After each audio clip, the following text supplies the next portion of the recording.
and welcome to Forums That Matter.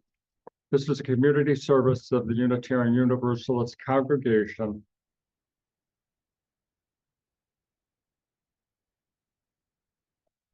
I'm Ken Freese, and I'm a member of the Forum Committee, and I'm a coordinator of today's discussion, which is both remote and in-person audience. Our Ohio legislatures has initiated a EdChoice program. Our topic is school vouchers and what's the effect on both public and private education. At this point in time, vouchers are available to all families in Ohio, regardless of their income. As a result, the state of Ohio is expected to spend $2 billion on vouchers in the next 2 years. On one side of this discussion is Vouchers Actually Hurt Ohio. It's a lawsuit, and this was filed in 2022. It's still pending, and it challenges the constitutionality of EdChoice.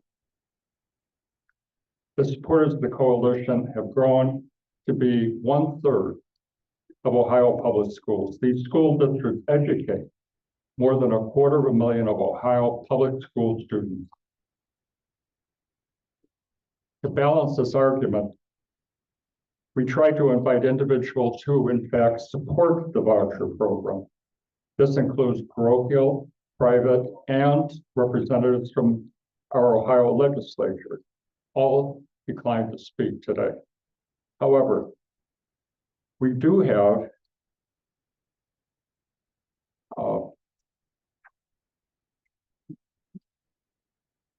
Dan Hines. He's a Cleveland Heights, University Heights school board member. He's a teacher in Chardon, and he's with the steering committee of the Vouchers That Hurt Ohio. We'll have Q&A from 9:30 to 10. Marlene and Debbie will be passing the microphones to our audience. And we ask that our virtual audience put questions in the Q&A box. So with that said, the program will be recorded and will be available in a few days on our website, uucleveland.org. So with that, yeah.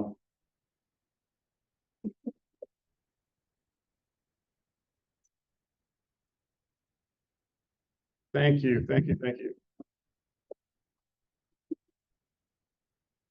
How's the audio? Can y'all hear me?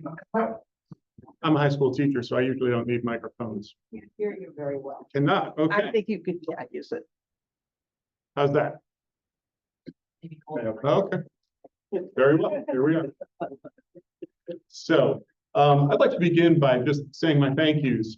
I want to thank Ken and Jean and Laura and the rest of the forum committee. I have to tell you, I looked at previous forums and I was really impressed. What an amazing series you all are putting on here. And it is a distinct honor, I got to say, to stand at the same podium where a local hero of mine, Reverend Marvin McNichol, stood so recently. They don't make them any better than Reverend McNichol. So, as a teacher, let's see if I can get this to go here.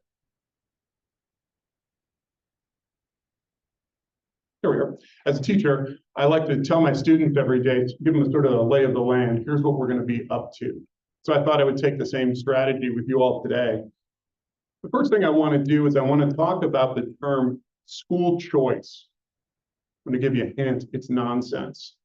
There is no such thing as school choice. And I'm going to share some analogies that I think will make that very, very clear. Next, we're going to have a history lesson in 2 parts.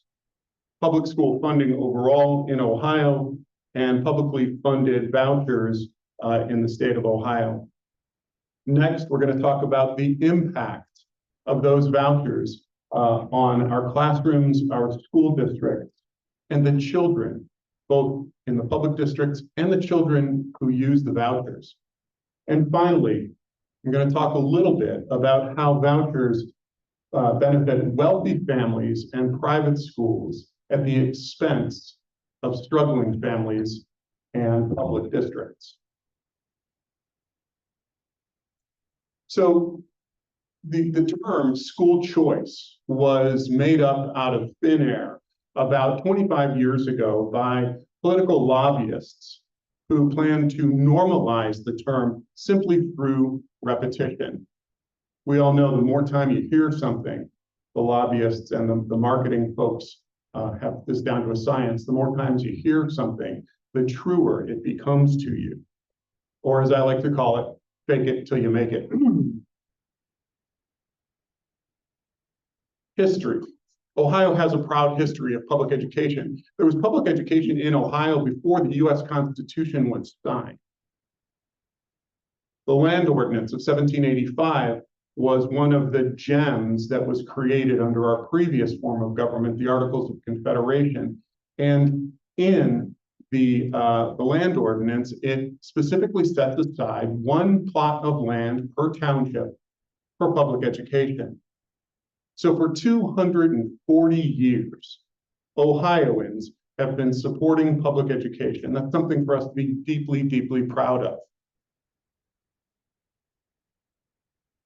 It had its good days and bad days. As you probably know, if you're here at an education-related forum, the DeRolf case 28 years ago, in the DeRolf case, the system of funding public education in Ohio was declared in violation of our state constitution, specifically Article 6, Section 2, which requires our legislature to fund a thorough and efficient system of public education. It's interesting to point out, especially for folks who often live in Cleveland Heights and Shaker Heights, that one of the biggest parts of that case was that our state Supreme Court said that the funding relied too heavily on local property taxes.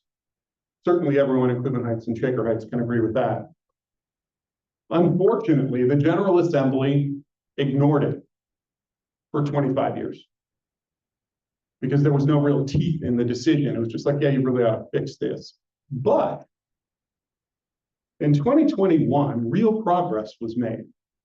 In 2021, the state legislature adopted what is called the Fair School Funding Plan. And for the first time in Ohio history, the cost of educating a child, recognizing that different children cost different amounts of money to educate, the cost of educating children was finally accepted. And so this new system of funding public education was gradually rolled in. Seems reasonable. Ohio operates on a biennial or 2-year budget, and the first year of the Fair School Funding Plan was funded up to 17%. The second took it up to 50% as the 2023 biennial budget. And the promise was that the 2025 biennial budget would fully fund the Fair School Funding Program. That was the plan. Matt Huffman was the Senate president for the first 2 votes on the Fair School Funding Program and the biennial budgets. Senator Huffman promised 4 years ago, yes, we are going to follow through on this. We are going to fund it right now to 17%. 2 years ago, yes, we are going to follow through on this. We are going to fund it up to 50%. Senator Huffman was term limited out of the Senate, switched houses, and immediately became, last month, became the Speaker of the Ohio House of Representatives.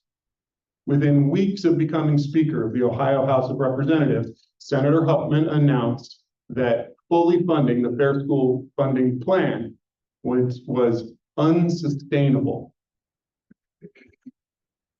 Ohio has been supporting public education for 240 years.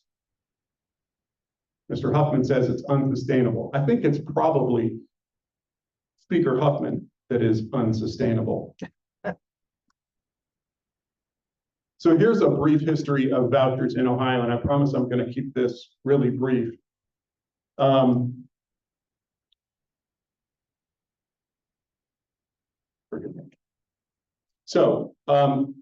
1997, under Governor Voinovich, the Cleveland Plan was initiated. And this was the idea was that the poorest children in Cleveland, through vouchers, might have access to the private schools in Cleveland, mostly the parochial schools. In 1997, it was $3 million. It's a pilot program. EdChoice vouchers began in 2005. They were broadened in 2013. User eligibility was based on family income. Initially, you had to be right at the poverty level, and then it gradually was twice the poverty level, and so on. School eligibility was also important. So you had to be, your local school had to be identified as failing based on the state tests every year. The state tests, by the way, that have been broadly, what's the word I want to use, devalued. What we've learned recently is that Ohio's standardized tests measure one thing, and it's not student learning. It is the social capital of the family from which that child comes. So in 2021, there was an enormous expansion of EdChoice vouchers. All of the income limitations on students using vouchers were eliminated, and the idea of having to attend a failing public school was also eliminated. The number of vouchers that have been used since then has simply skyrocketed, and Ohio is now being known as the Wild West of vouchers and school funding. The individual numbers on this graph are not terribly important. What it is really intended to illustrate is that when vouchers started, they were at $3 million. Today, it's $1 billion a year. $1 billion a year. As Ken said, that's $2 billion in 2 years. Another interesting thing that we found is that actually the number of students attending private schools with vouchers has not grown much. So what's behind that number? What's behind that number is that the students who are now using vouchers have been attending private schools all along. We're just giving a rebate to families who have already shown that they can afford to attend private schools. Just sort of letting that sit there for a moment. And by the way, I'm not putting down families who choose to use vouchers. I'm not putting down private schools who choose to accept vouchers. It is legal. It is the law. If somebody hands me a coupon for $8,400 to buy something I was going to buy anyway, I'm taking that all day. So it's not the families or the schools who are at fault. It's the legislature who is at fault.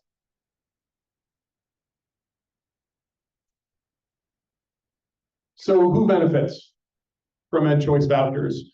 Again, giving you the clear hint, it ain't poor families, and it's not middle-class families either. It is the wealthiest families in Ohio, the families who can already afford to send their kids to private schools. Some numbers, and I promise I'm not going to dwell too deep in the minutia of numbers, but some of them are stark. What we know is that 242 million of the 272 million sent to families for traditional EdChoice vouchers were not considered low income. What we know is that more new EdChoice expansion vouchers for high school recipients come from families making more than $150,000 a year than from families earning less than $120,000 a year. About 2.3 million of your tax dollars went to subsidize the private school tuitions of families who make more than $250,000 a year. In Ohio, families earning $50,000 a year are now subsidizing the private school tuition of families earning more than $250,000 a year. Shame on us.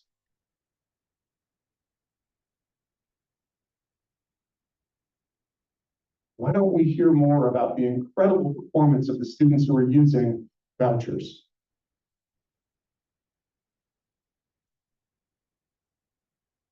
Let you in on a little secret. Nobody's talking about the high performance of students who are using vouchers, because students who are using vouchers are not outperforming their public school peers.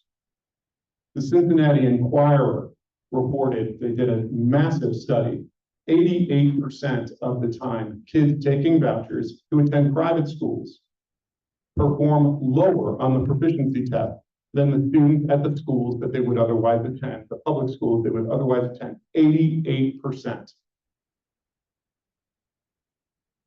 The Fordham Institute, which is a pro-voucher institute, did a study that found that vouchers actually hurt student performance. And finally, beyond Ohio, there is no difference in the performance once you control for demographics. Because again, proficiency tests measure one thing, and that is the social capital of the families. Poor families don't have the social capital that is available to wealthy families. Here we see the individual test results. This is all supplied by the Ohio Department of Education. And what we see in this data is that the longer a student uses an EdChoice voucher to attend a private school, the worse they do on proficiency tests. This is the state of Ohio's own in-house information. Now, is this the case for every child? No. But the trend is very, very clear.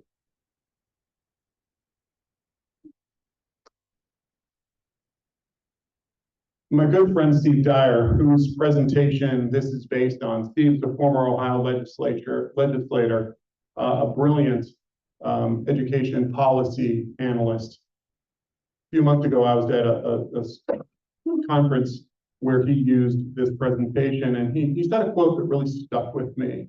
And here's what it is. Segregation may not be a goal of the EdChoice voucher program, but it unquestionably is a feature of the EdChoice voucher program. Anyone who's interested in learning more, by the way, I've got a couple of books up here that I would highly recommend to anyone. And the resegregating of America's public schools through the use of vouchers is talked about in depth in Nancy McLean's book, Democracy in Chains. She's a wonderful historian. So here's some more data. And what we see in the first column is that students who use EdChoice expansion vouchers, those students are 81.6% white.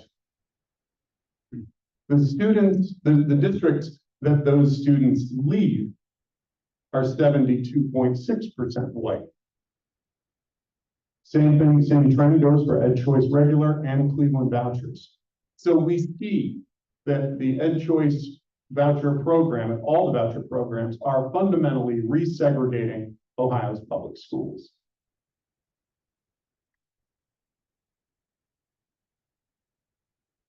This is just another representation of the same data. EdChoice expansion vouchers, 87.6% of the users are white. Districts like mine in Cleveland Heights, districts like Shaker Heights, where we are now, our classrooms are becoming less and less integrated because of the use of vouchers. That integration is the cornerstone of our communities, by the way. Next piece, every single tax dollar that is used to fund a voucher is one less tax dollar available to Ohio's great public schools. The other side will sometimes try to talk around this. That is nonsense. It is exactly the same line item that funds all public education in Ohio and every voucher in Ohio.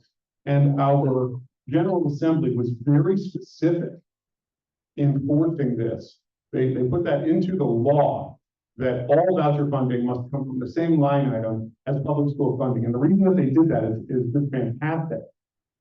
They say that in the event, it's not likely to happen anytime soon, but in the event that a Democrat took over control of the governor's mansion in Ohio, the governor could line item veto vouchers if it was on its own line item. And so to protect vouchers from some theoretical, mystical Democratic governor riding in on a unicorn into the governor's mansion, vouchers are safe. The beauty of it is that it sort of lays bare the fact that every dollar out to a voucher is a dollar away from public schools. Is it still being funded 100% by property taxes? It's being funded by the general fund. So whatever funds the general fund funds vouchers. So Some of that is property taxes. most of your local property taxes go to the schools, and that is beyond the foundation funding that we'll get to. So hold tight. It's a great line of questioning that I look forward to. All of this leads to more and more and more privatization. But the impact on the state's ability to fully implement the fair school funding program is also really, really evident here. So last year, the state was $740 million short on fully implementing the fair school funding plan. Remember, the fair school funding plan would create the first time in 30 years that Ohio's school children were receiving the funds for education that their state constitution promises them, their birthright. Explain school fair funding program. I don't know that one. So the Fair School Funding Program, in a nutshell, is a result of a blue ribbon commission that was established by Governor DeWine and brought together wonderful people from the public and private sector and said, how much does it cost to educate children in Ohio? My son costs one amount of money to educate in Ohio. Another student, maybe living next door, could have needs that are very different from my son's needs. And so it might cost that young man more, it might cost more to educate that young man. So they took a lot of these variables into consideration, and they put forth a plan, a very reasonable plan of here's how much it takes to educate Ohio children. And it was passed. The wonderful, giant leap forward in the state of Ohio. Education's expensive. And so they decided that they would gradually implement that plan over 3 biennial budgets. So last year, we were $740 million short of the promise of the Fair School Funding Program. Voucher funding accounted for $742 million. Almost the same amount of money. We could have had a constitutional funding program implemented in Ohio starting last year, were it not for vouchers. The same funding plan that Matt Huffman now says is unsustainable. What's unsustainable in Ohio's school funding is vouchers, not public education.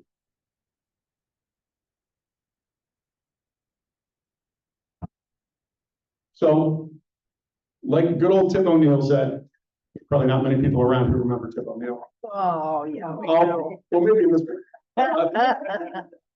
all politics are local. And so let's take a look at the local impact of vouchers.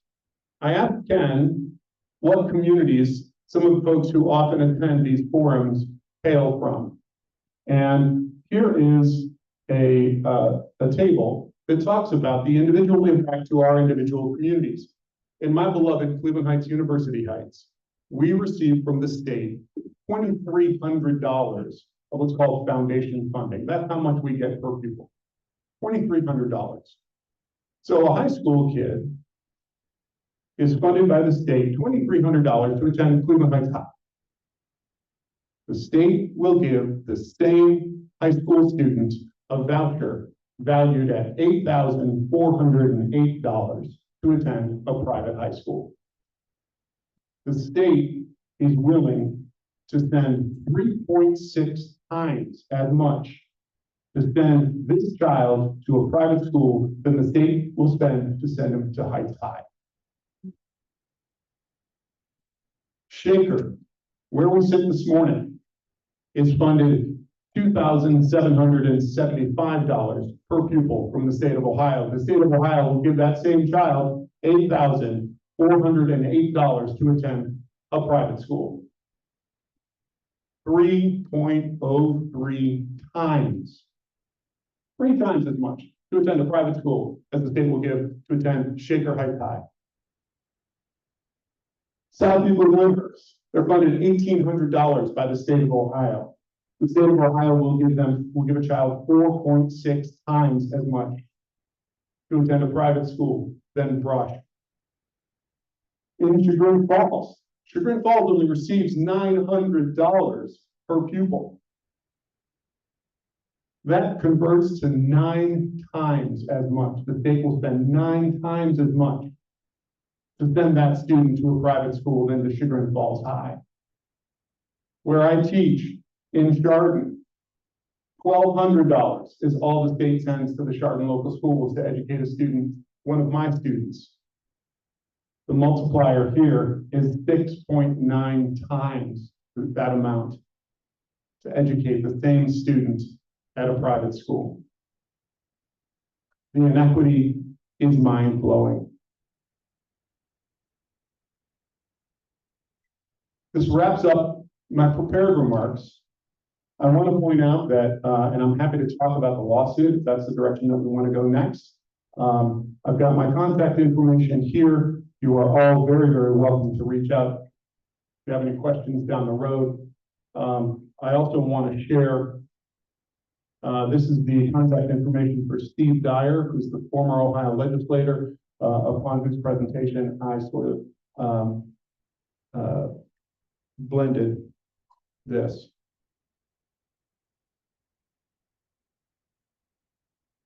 What questions do we have? Well, I'd like to hear about this lawsuit, maybe before you Great, open it yeah, up. so let's go into the lawsuit. So in the very, very early days of COVID, seems like a lifetime ago, about 5 or 6 folks from around the state started talking on conference calls. Remember, there was a time before Zoom. So on conference calls every Tuesday, we started talking about the impact that vouchers were having on our school districts. Cleveland Heights University Heights, you may recall, was known as sort of the poster child of vouchers in the early days, because one of the cornerstones of our community, you know, is that everyone's welcome. Come, move to Cleveland Heights, settle here, raise your family here. And as a result, we have a wonderful menu of private schools in Cleveland Heights and University Heights. We've got fantastic private schools, many of them religious-based, not all. And it was great. After school, kids would all meet on the street, play football or frisbee until the lights came on, the street lights came on, and everybody'd go home. Well, vouchers, we found, monetized our children, because by giving such a large multiple of the state funding to children, more and more students started to leave the Cleveland schools. And our, you know, our pride and joy, which was our incredible integrated classrooms and integrated schools, became less and less integrated and became more and more segregated, to the point where we are today. The students, I have to be careful of how I say this because there's a precision that matters. The students in our seat are both majority minority and majority poverty. This does not reflect our community, but the students in our seats are majority minority and majority poverty. Sociologists have a fancy term for this. They call it intersectionalism. I think I just lost my battery.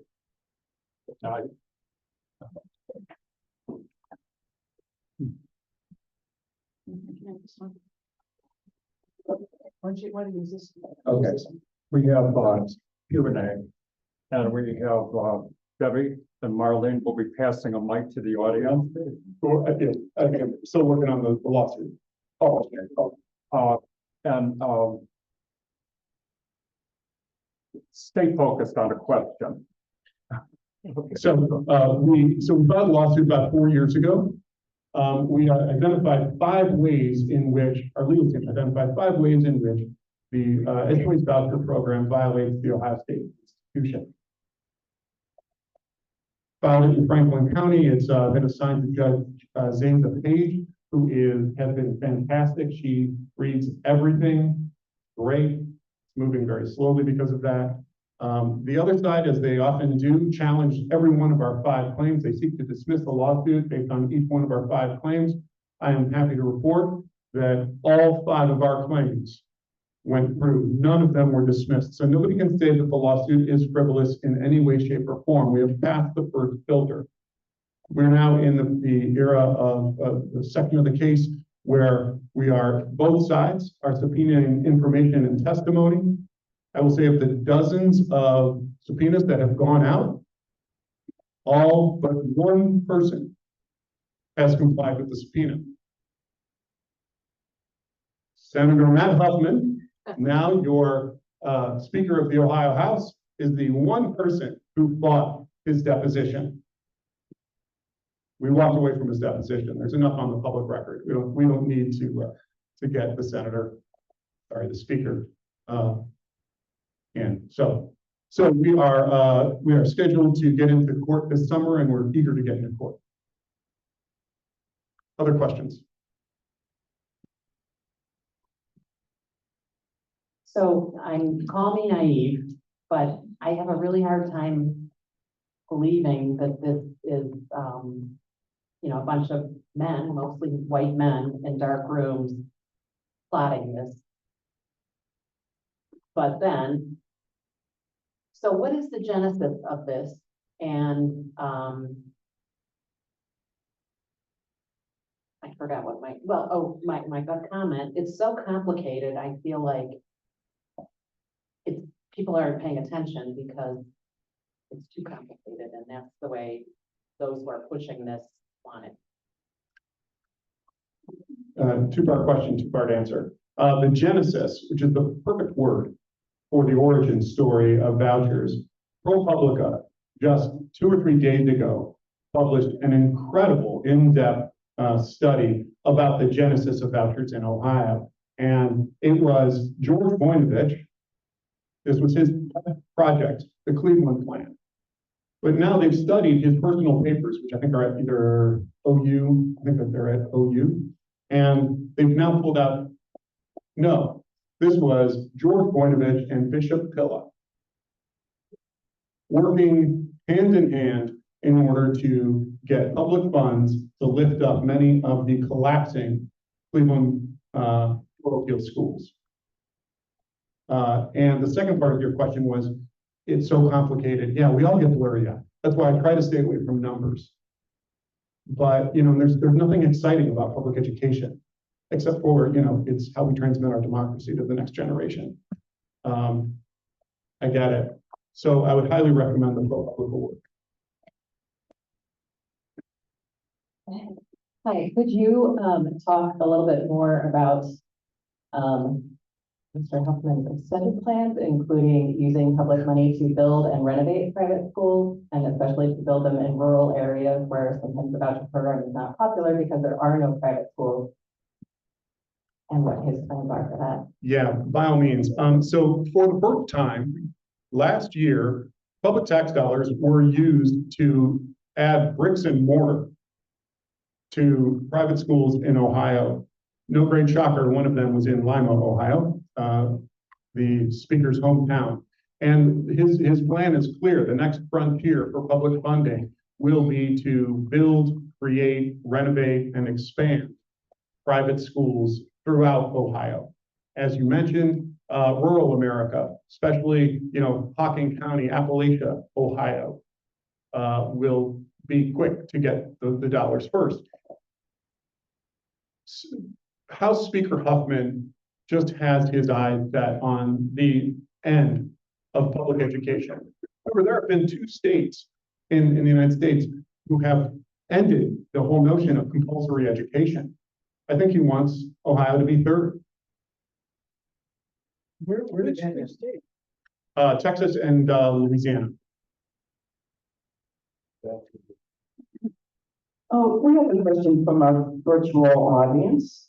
What do you think is the effect of charter public schools on school funding for local public schools in Ohio? I'm going to be entirely honest with you all. Just as you said, there's so much to keep track of. My focus has always been on the voucher fight, and my bandwidth just has not gotten to the charter non-publics yet. So I'm just not capable of answering that question. One is the effect on school busing, Oh. because the school buses have to transport those private school students as well as their public school students. Cleveland Heights University Heights is now spending more to transport private school students than our own public school students.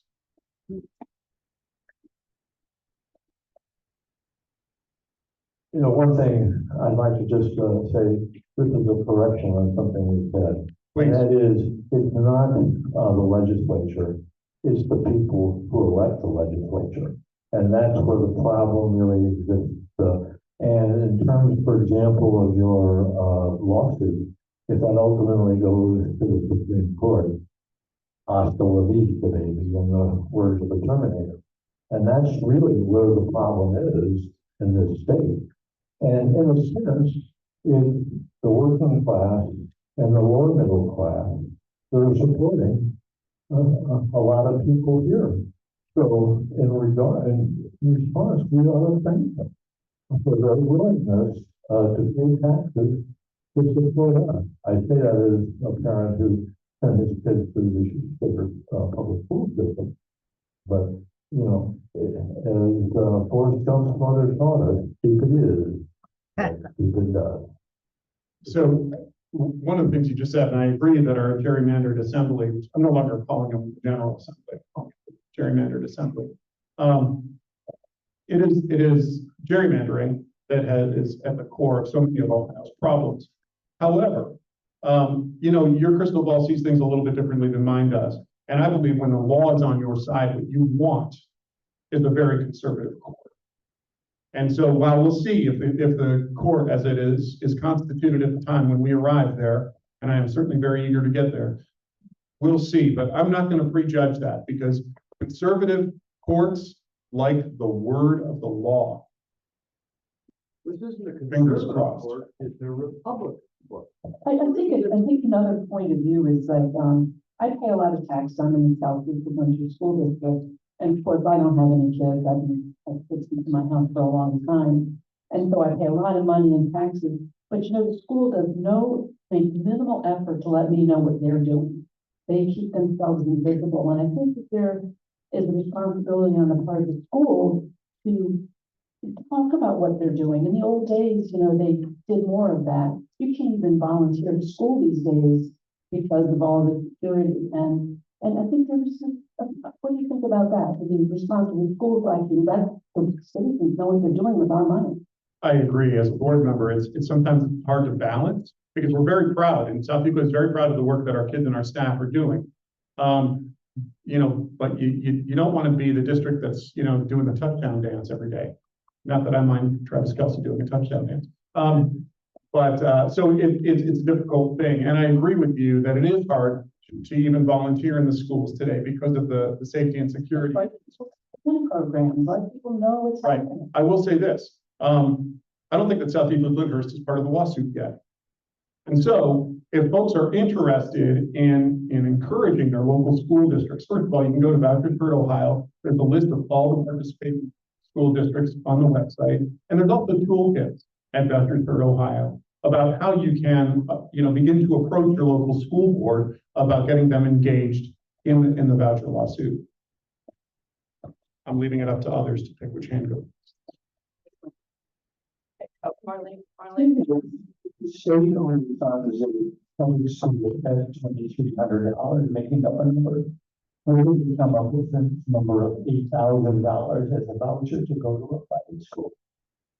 I'm sure that it happened in a very dark room somewhere. I can't justify it. I can't explain it. It just seems to be a never-ending thirst for more and more public dollars being transferred into the hands that need it least. Yeah, you actually brought up a really good point. I've been to both private and public schools. I'm deaf and autistic, so I have an IEP.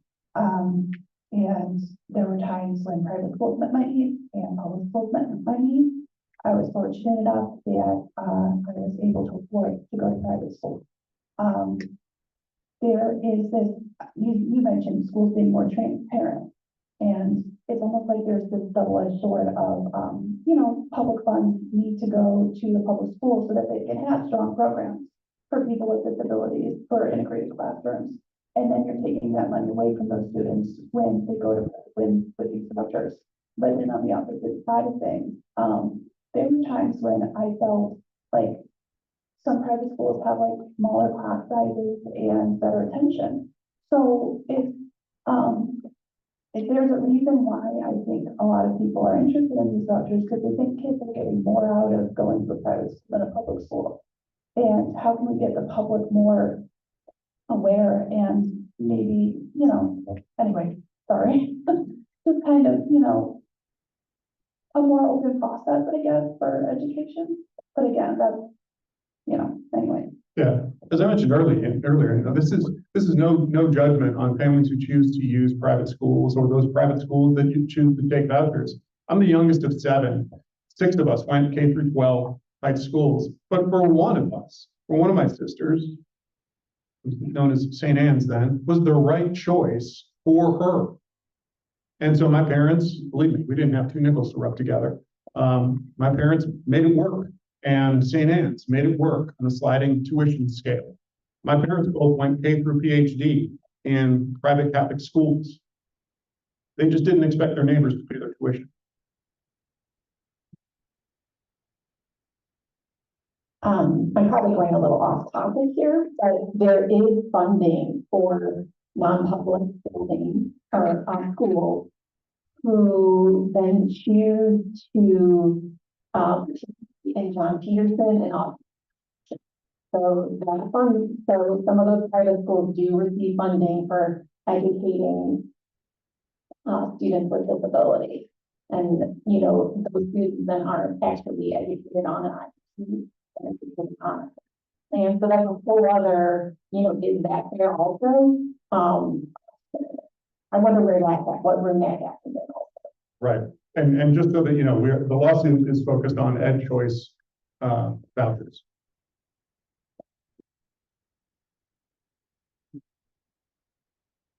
We have another question from our local attendees. How much emphasis is being given to the lawsuit in the issue of public tax dollars being used for religious education? So that's a pretty broad question and one that requires some nuance. Personally, I don't care. I don't care if this school is religious focused or secular focused. As an elected official, I took an oath to uphold the Constitution of the United States of America and the state of Ohio. And when somebody showed me 5 ways in which the EdChoice voucher program violates the state constitution, I felt that I had to get engaged in this fight. So whether it's a religious school or a secular school doesn't matter to me. That being said, there is a tradition that we have, a line between the funding of church and state. And that is clearly being blurred when we're spending $1 billion to send kids to private schools, many of whom are religious.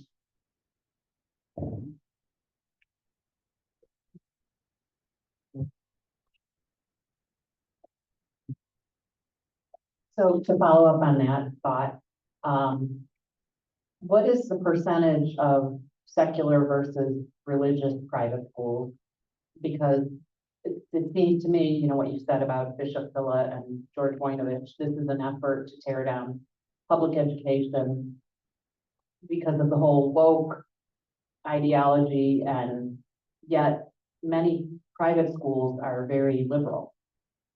So, Yes, I agree with everything that you just said. I don't have an answer for you. It's something that I literally have never looked into. It's a large chunk, a lot, when you think of private schools, you think of Saint this and that, or, the wonderful, as I say, really the wonderful menu of private, many religious schools that we have in this community and throughout the state.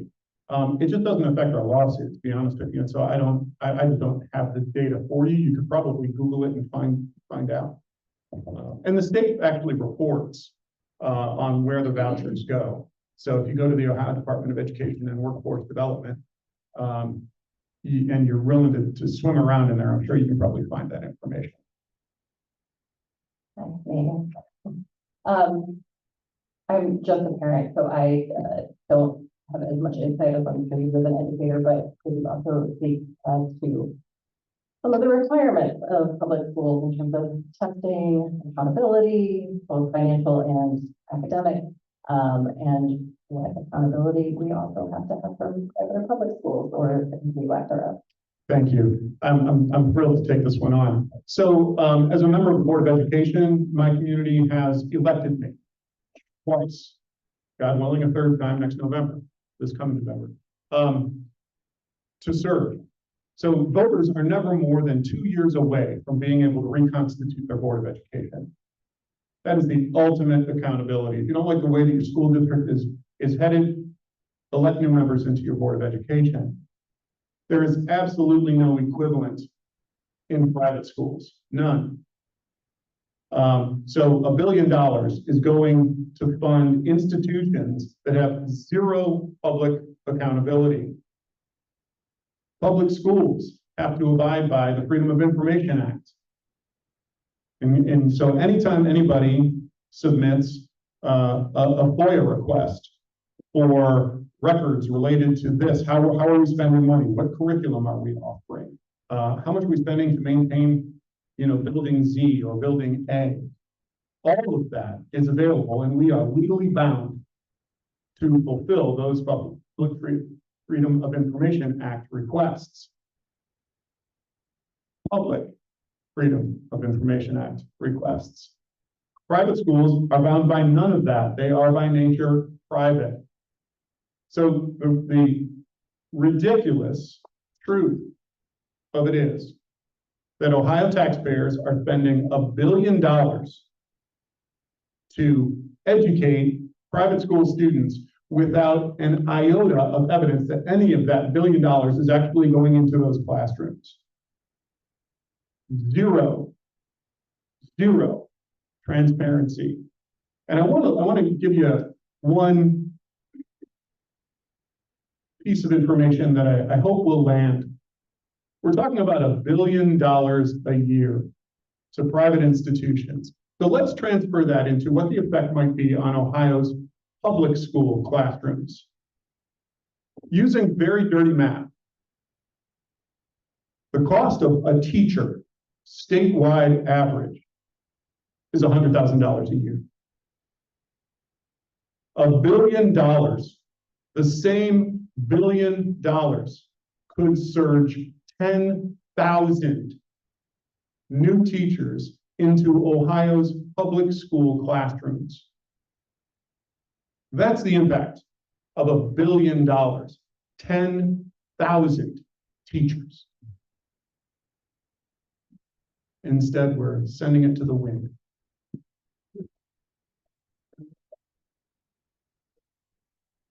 Have I worn you out? Yes.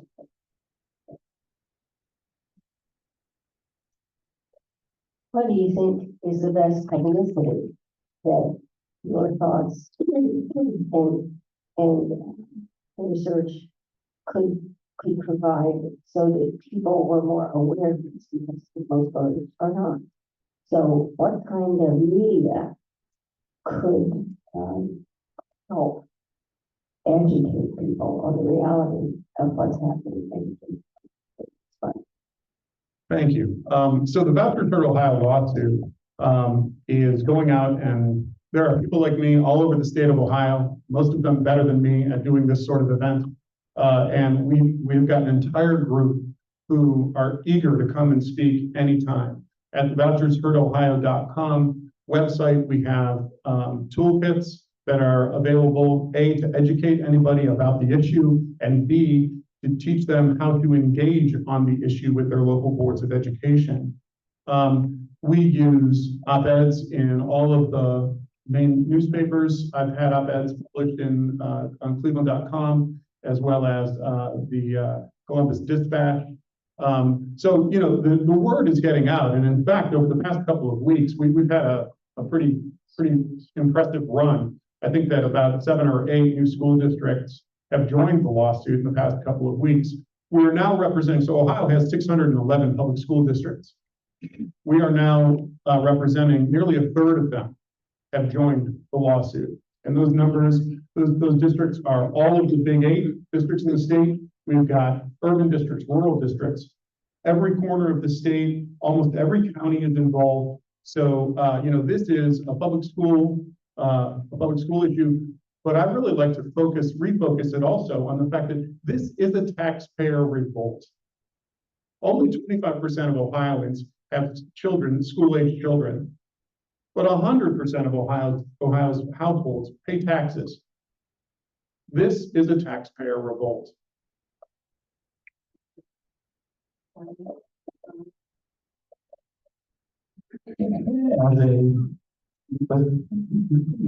know children in school, but if I'm one of those persons who's in the upper income and I'm getting a voucher, why would I want to see any changes? Why would I not want to be talking to my legislators and say, wait a minute, don't take this $8,000 a year away from me. Don't do that. I couldn't agree with you more. Our gerrymandered assembly is very self-serving. And those folks are going to be generous donors and have been generous donors. But there's still more Ohioans who seek, you know, a just society, a society that understands the power and promise of public education, especially, as I mentioned, in transmitting our democracy onto the next generation. And so, again, I can't be that pessimistic. I have to be hopeful.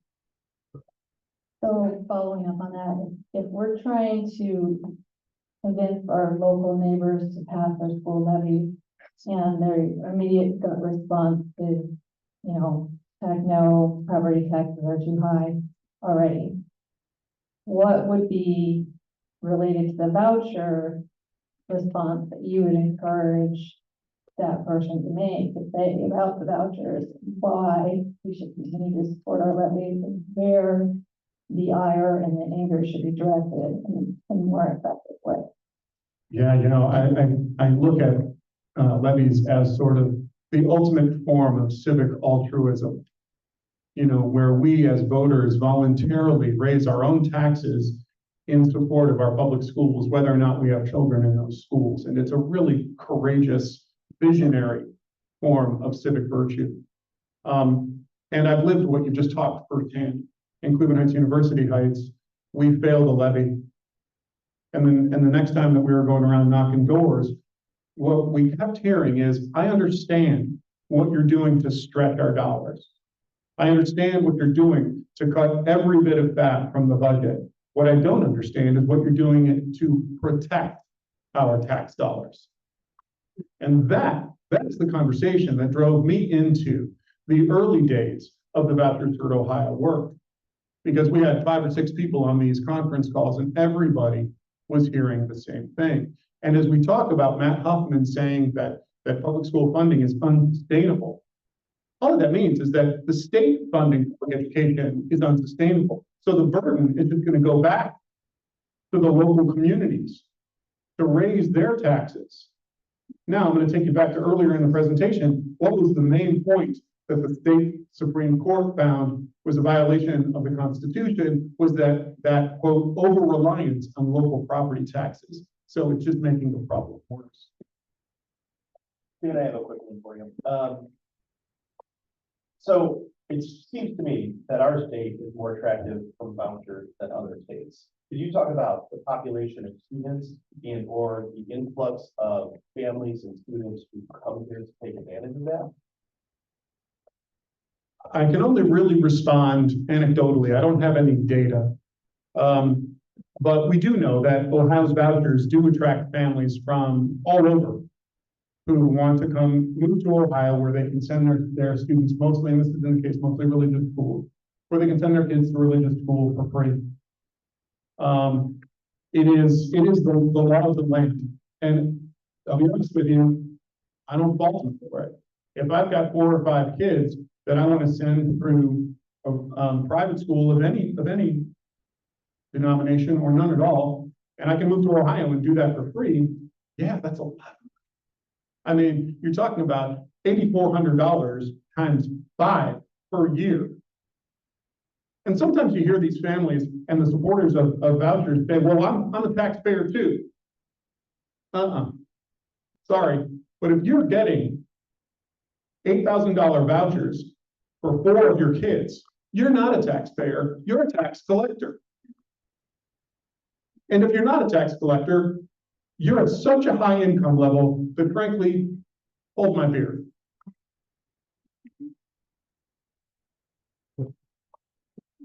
Wow. What great 3 words for that, you know? Well, yeah, thank you so much. Can we have a little now? It's just as a sidebar, there was some attempt in the legislature to get more transparency on how the voucher money is spent. And bipartisan, he didn't like it. Yeah, you're right. Including like buying kayaks and horseback riding. I'm not kidding you. Okay. Next week, we're going to have the next topic is anti-Semitism. What gave it birth, what sustains it, and how to eliminate it. In Now, 2 weeks. something to keep. February 2nd. Next week, in 2 weeks. In 2 weeks, sorry, 2 weeks. But keep in mind, this is not a conflict between the Palestinians and the Israelis. It's about here in this country. Why do we have anti-Semitism? So with that, we have Rabbi Roger Klein. Well, we could have 2 rabbis here, depending on. He's from Mishkan or Okay. congregation. Rabbi Klein Orr from the Fairmont Temple, and well, I'm not sure. Just go. I apologize, but it will be posted. We're going to have a guest speaker who will speak about anti-Semitism. Rabbi Klein. If you'd like to find more about our occurrences here at UUCC, go into our website, and if you'd like to attend our service upstairs, that begins at 10:15. The topic will be given by Reverend Partain, and the music will be a journey to see what else is happening. Again, please check our website and have a good week. Thank you, Dan. Thank you.